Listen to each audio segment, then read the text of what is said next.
Assalamualaikum warahmatullahi wabarakatuh. Alhamdulillah wassalatu wassalamu ala rasulillah wa ala alihi wa sahbihi ajma'in. Sahabat yang dimuliakan Allah subhanahu wa ta'ala, ketika saya mengisi acara Zoom meeting sebuah sekolah di Medan, kemudian masuk Japrian ke WA saya. Japrian itu berisi, Ustadz tadi berceramah bahwa Islam itu harus kafah, Islam itu harus menyeluruh. Tapi Ustadz tidak memberikan contoh. Ketika Ustadz Zoom tadi di belakang 850 siswa melihat keluarga Ustadz tidak berjilbab. Seharusnya Ustadz memberikan contoh. Ustadz, walaupun Ustadz Zoom, seharusnya keluarga Ustadz pakailah jilbab.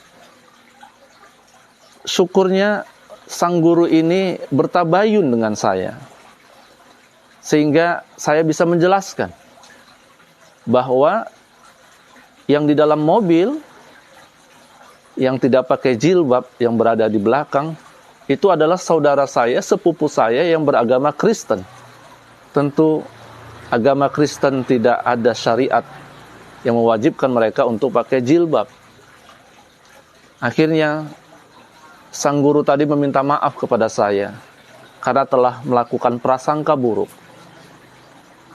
Bayangkan kalau prasangka buruk ini tidak diklarifikasi, tidak ditabayun. Tentu begitu banyak dosa yang akan mereka terima dari prasangka buruk ini. Itu sebabnya Allah Subhanahu wa ta'ala membimbing kita. Apabila ada prasangka buruk atau keinginan untuk melakukan prasangka, maka fatabayyanu, klarifikasi. Dan Allah Subhanahu wa ta'ala menyebutkan istanibul zon, jauhi prasangka buruk. Kenapa? Karena sesungguhnya prasangka buruk itu adalah ismun, dosa besar. Fala tajassasu, jangan kau cari-cari kesalahan orang. Kenapa? Karena kalau kita cari kesalahan orang itu akan membuat kita banyak dosa. Fokuslah pada kesalahan diri sendiri. Jangan kita mencela. Fala taqdab ba'duhu ba'dha. Jangan kita mencela saudara-saudara kita yang lain. Karena diri kita sendiri pun banyak kekurangan. Kalau kita dibuka aib kita, maka kita adalah orang yang hina sebenarnya. Sahabat sekalian, maka Rasulullah SAW membimbing kita untuk senantiasa berprasangka baik kepada saudara kita. Suatu saat ada sahabat yang sudah buat perjanjian dengan sahabat yang lain, tapi yang dijanjikan tidak datang juga. Dia tunggu-tunggu sahabat ini sampai gelisah. Rasulullah datang menghampiri. Kenapa engkau gelisah wahai sahabatku? Ya Rasulullah, aku janji sama si fulan tapi sampai sekarang dia belum datang. Rasulullah memberikan bimbingan. Berprasangka baiklah pada saudaramu yang belum datang. Carilah alasan-alasan yang membuat hatimu bisa tenang. Bisa jadi dia belum datang karena kecelakaan. Bisa jadi dia belum datang karena ada hambatan. Sehingga hatimu tenang. Jauhilah prasangka buruk. Belum tentu apa yang kita lihat, walaupun itu buruk, itu kenyataan. Bisa jadi di balik itu ada penjelasan-penjelasan yang membuat hati kita tenang. Oh, ternyata bukan begitu. Maka kalau ada sesuatu yang buruk pada saudara kita, maka klarifikasi dulu. Jangan buru-buru kita menyebarkan sehingga kita mendapatkan dosa, ismun.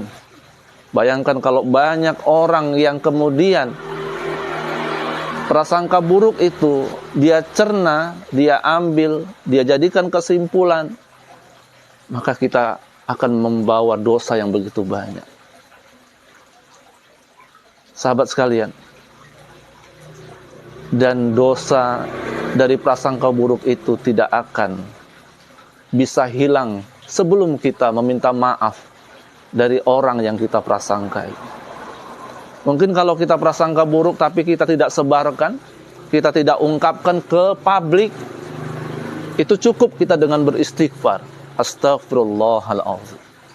Tapi apabila prasangka buruk kepada orang lain itu kemudian kita sebarkan ke publik, dan publik mengetahui, maka Allah tidak akan mengampuni dosa kita sebelum kita mengklarifikasi kepada orang yang telah mencerna prasangka buruk itu, yang sudah kita sebarkan itu. Kalau ada 100 orang yang menerima berita prasangka buruk kita, maka 100 orang itulah menjadi sumber dosa kita, selama kita tidak klarifikasi kepada 100 orang itu.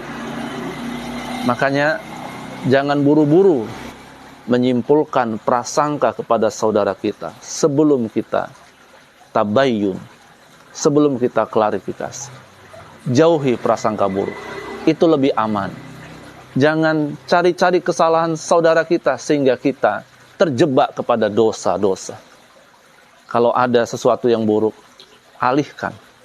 Prasangka baiklah, jauhi, sehingga kita tidak terjebak kepada dosa yang kita buat sendiri. Mudah-mudahan ada manfaatnya. Insya Allah pertemuan berikutnya kita akan bahas bagaimana cara mengatasi orang yang memiliki prasangka buruk dan obatnya apa. Assalamualaikum warahmatullahi wabarakatuh.